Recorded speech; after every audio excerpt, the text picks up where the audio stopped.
Lagi viral, hindari tilang polisi, dua pemuda ini berpura-pura mencabut rumput di sawah orang. Guna menghindari tilang polisi, dua pemuda diduga berpura-pura mencabut rumput di sawah orang.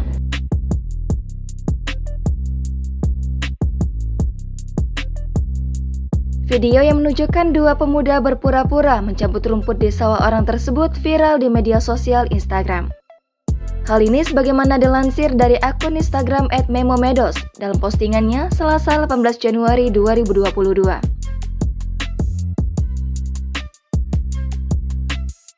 Dalam tayangan video berdurasi 16 detik tersebut, tampak sejumlah polisi lalu lintas memanggil dua pemuda yang diduga pemilik kendaraan di samping sawah.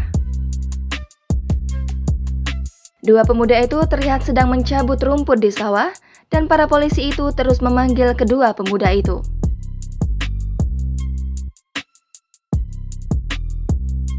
Meski begitu, belum diketahui pasti kejadian itu terjadi di wilayah mana.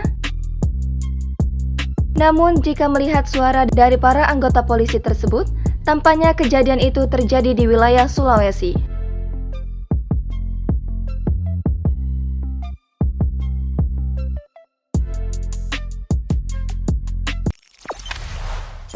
Jangan lupa subscribe, share, komen, dan like ya!